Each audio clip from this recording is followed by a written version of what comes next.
All right, last week we looked at Foxborough's exterior search with the high height on the basketball hoop.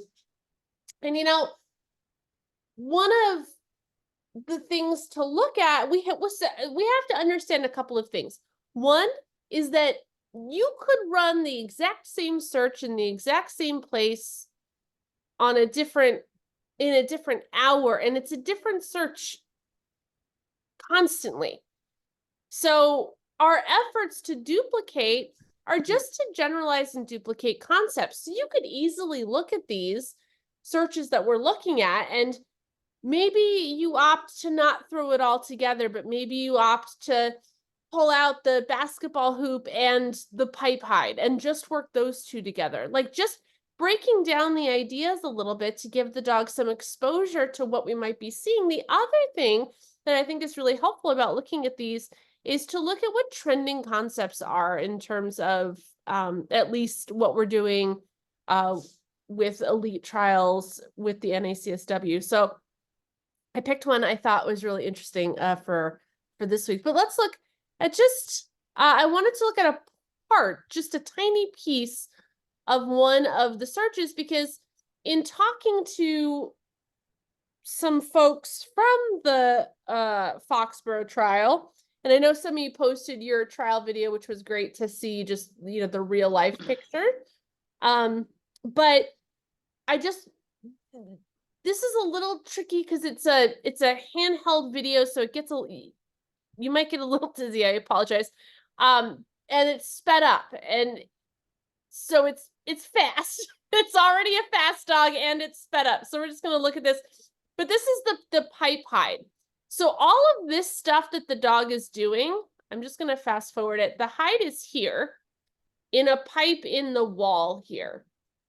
And one of the things that we kind of talked about last week about this pipe specifically, this pipe situation, and what pipe situations tend to do is they tend to shoot the odor out depending on wind, depending on humidity, depending on lots of different components determine how much it's going to shoot out. But typically these sorts of hides project odor all over other things, which from a blind perspective can be pretty tricky to read, because when you start to see behaviors like this, it's sped up, so stay with me. But when you start to see behaviors like this, what do you start to think? You start to think about elevation on this post, right? Because that's where the effort is. That's not exactly what's happening. This is happening because of the pipe hide is kind of pushing this odor all over here. And I actually think it's pushing it all over the playground equipment anyway, but it's a little too chaotic to see that nicely. Here, this is all from the pipe. She's trying to navigate where that odor is coming from, but this is a false alert scenario waiting to happen. And then as she slows herself down, she's able to get a nice bead on it. And typically these problems are easy if the dog catches an edge from the pipe. So if they pass right over it with a low nose, or they almost stumble into it. But if they get caught working the cone, it looks an awful lot like this. And this is where we have to really, like, Pam, are you on? I didn't see you come in. I don't know if you're here or not. Yeah, I'm in my car driving. You're in your car driving. Okay, well, just listen. You don't have to watch. Just listen. It would be really awesome if you have it available to see this pipe hide part in real time. Does that make sense? Yeah, I have it. Okay, so if you have the time and you can just clip out this pipe hide business and post it to your thread, I think it would be really interesting for us to kind of look at, because it would be, what does it look like when odor's chasing up the post? What does it look like when odor's chasing up and down the wall? It would be, and then we can kind of compare that to what it looks like when dogs are actually working the high hide. and we can kind of look at that back and forth. But that would be really interesting. If you have the time to do that, that would be worth it for us to see, because I think Yeah, I'll that do it this evening. great. I think that for me was one of the most interesting parts of watching everybody's work. I mean, super elevation like that suspended, it's hard. It's hard. And that's not shocking. But what's more shocking is the behavior of hides like this, where to our eye, we say, well, it's sourceable. It should be easy. It should be straightforward. They're not always easy and straightforward when they behave like this one is behaving. Anyway, questions about last week? So I just had a question about suspended hides in general. Mhm. So I know, you said to start low where she can reach it, but as they start going higher, Uh-huh. at what point do you reward? Huh. You kind of got to take, so ideally you capture a moment where the dog understands it's elevated. It's not, you're not looking for a behavior to like an alert behavior, because there is no possession, there's nothing to possess, but you want the dog to be certain about where it's at. And that's easier to see when it's a little bit lower, because the dog can pretty much source it. So you can kind of feel what that feels like for her to be sure. And then as you raise it up a little bit, you can look for those same sorts of behaviors. And that's your ideal payment point. A number of you marked, like, oh, this time would have been a good time to pay, but I missed it. That happens all the time with elevation, because it's, by the time you see it, almost as quickly it's gone. Or you hesitate because you think the dog's going to give more, or, any number of things happen there from our perspective. But as far as like, what am I looking for an elevation like that? I want the dog to be sure. And if she needs to go up, go down, go investigate, go up, go down, go investigate, go up, go down, or go investigate. While she's learning, I'm going to let her do that a little bit. And then I'm going to stay at that same height until she doesn't have to reinvestigate anymore. And only at that point, I'm going to start to lift the height up after we have clarity. See, we have clarity at 5 foot suspended. Then I can move to 5.5 feet. Then I can move to 6 feet. Then I can, but sometimes we move that goalpost a little too quickly. And the dog still needs to do a lot of investigation to confirm. Okay, thanks so much. Also, so much of that has to do with like, what's the wind doing? What's the humidity? What's the dew point? What's the, like, what's the temperature outside? Is it winter? Is it summer? Like, all of those things factor in to how volatile that odor is behaving. So you might go in the depths of summer and put that same basketball hoop hide out, and it completely disappears.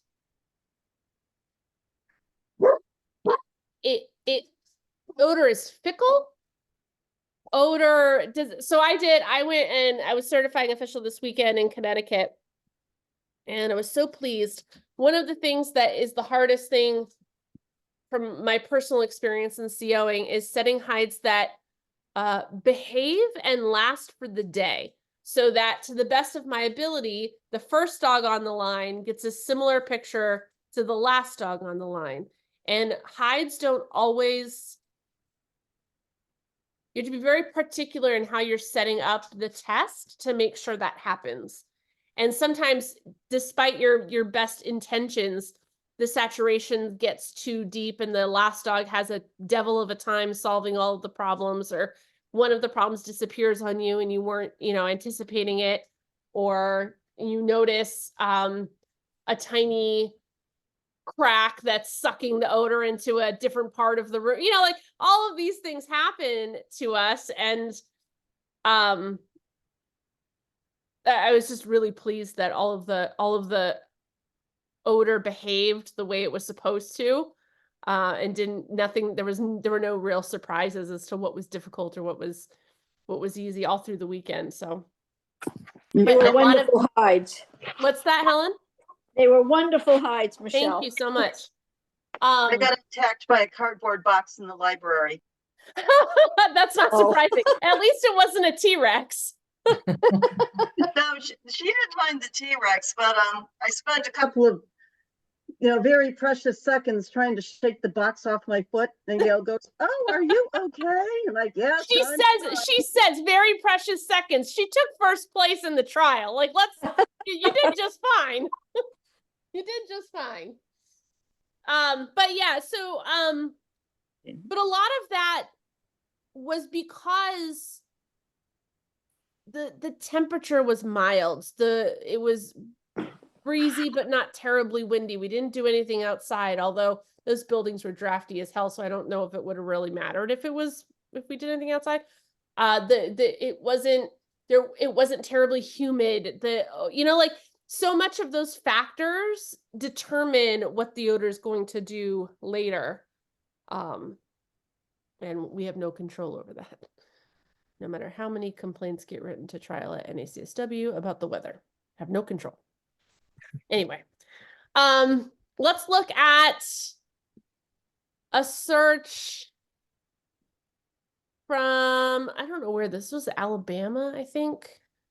And I picked this because I was trying to find one that had some interesting hide placements that we could mimic.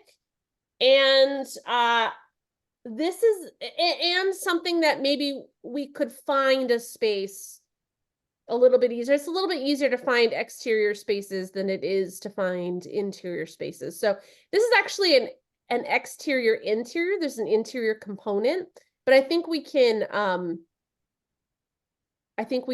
be creative in the way that we're using our space. So let's just watch. This is the debrief. Elite Sherwood search debrief.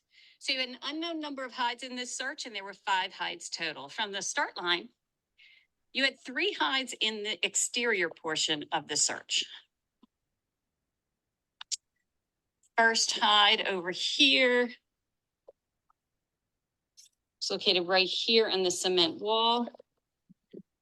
So non-object, non-traditional, non-conventional, whatever you want to call it. Second hide was in the crack of the grill area. So right here in this non-conventional, non-traditional, whatever you want to call it, and slight elevation. Right there. And your third hide in the exterior portion was in the pole. So right here on this large crack. So just in the exterior portion of this search, we have 3 kind of unconventional, non-traditional hide placements. The other thing we have, which I thought was really interesting, is so the challenges outside were environment. Is the number of picnic tables that are inside here. So a lot of times when the dog is catching odor and they're navigating a problem, they're going to try to attach it to something that makes sense to them. So they're going to try to attach the odor to the picnic tables, to the benches, so they're probably not going to possess, there's nothing to possess, but they're going to try. And from a leash handling kind of handler perspective, that can really be tricky to kind of understand what the dog is doing. You're seeing odor, but the dog is not stopping on anything. I imagine there were some probably false alerts under the center of the tables as the dog goes and investigates a little bit deeper. You also have a terrible lot of environment here, right? The leaf matter, the gravel, the all of that stuff, depending on the distractibility of your dog or the propensity for your dog to want to do crittery things and things like that. That can certainly You also increase had as well. different surfaces to cover. You were on concrete some of the time, gravel, working through a large leaf debris pile. So those were your challenges out here. As we moved into the cabin, another challenge was time management. How much time are you going to spend inside versus outside? Inside, this hide was inside the trunk here. That's an inaccessible hide, so that was the challenge here. And in the far back corner of your search area, your fifth and final hide was here on the corner. So the challenge here was search area coverage to make sure you got through your entire space in order to obtain that hide. So lots of different challenges, search area coverage, time management, inaccessible, were all challenges for this search. Okay. The odor is going to be funky. It works funky under these pavilion type things. So if you know of a location that has that, I would utilize it to kind of look at how this picture might behave for your dog. And then when they go inside, it's just not even so worried about the inaccessible, although certainly if you have a place to put that out there, do it. But it's that push through the space to get to that far, far corner. And how much of that negative space, how does the dog deal with that? And when we do known problems like this, that's all we're looking at. We're just looking at how does my dog navigate that? What does this feel like? What's the importance of me? Does she want to duck in between all of the things in her way, or does she take a beeline to where that final hide is? Do you know what I mean? Like it's having a bunk room that opens up into a pavilion. That's not the point. You could duplicate something like this maybe with your, utilize your backyard, put up some tables and chairs, put out some non-object hides in a triangle. And then when you go into the interior of your house, think about the furthest, deepest corner and see what that journey feels like. We don't need exact duplications, although if you have something available to you that you know of, utilize it. But I don't want you to be worried about that. Some things that I would pull apart is I would definitely pull apart this 3-hide non-object triangle business. That I would pull that apart. So if you know of a pavilion space that doesn't have an interior, I might set up the 3-hide triangle just as a standalone search, because it's not conflicting with anything that's inside. Like these two parts of this larger search, this one search is composed of two separate pieces. You have the exterior piece that's kind of a standalone situation, and you have the interior piece that's also a standalone situation. So you can feel those two things out by separating them a little bit if you don't have the space available. The key components, I think, if you have a pavilion, I would definitely make an opportunity for myself to play with that. Or think about how you can duplicate this. If you were to set this up like with your own home space, think about putting the traditional things in your space, like these picnic tables. That matters. That's a component of this that matters.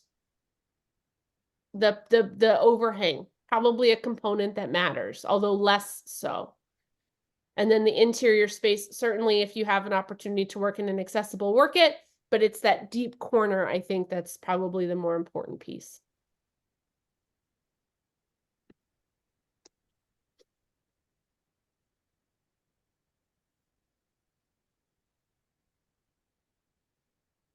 Questions? I didn't look at the pass rate on this. Hold on, let me look at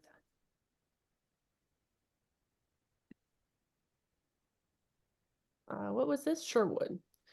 5 hides, 27 points. The average score was 18. Percentage of available points found was 66%. Not great. My guess is whenever you have a 5-hide search, the average found is 3. It's just kind of the way it goes typically. 3, 4. So having 3 non-object things, that's challenge. Triangle, challenge. You're gonna have to, like, the dog zooming by those cracks and stuff. I could totally see that. I feel like 3 non-object crack hides would be a mental game for a handler too. For sure. Yep.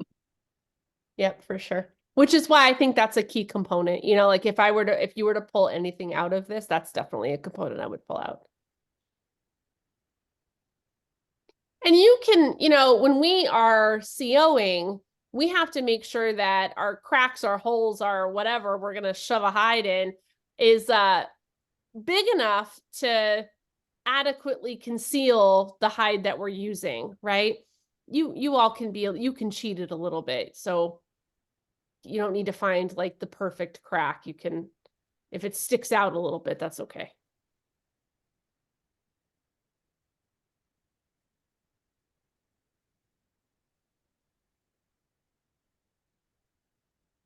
Any questions?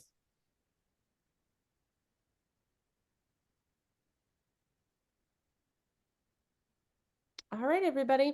This is week 5, so we have one more week next week to make it week 6, and then we move on. If there was something that we stumbled upon through this journey, looking at trials and hide placements and things that you want to deconstruct a little bit more and spend some time on it, now's your opportunity to speak. I don't have a idea for the next session yet, so if you definitely want to look at something, we can. You know, maybe it's the suspended. Maybe everybody wants to look at that. Maybe it's the non-object. Maybe we want to take a little gander at how to set up challenges like that. We can do anything. Okay. All right, everybody. I will see you next week. Bye. Good night.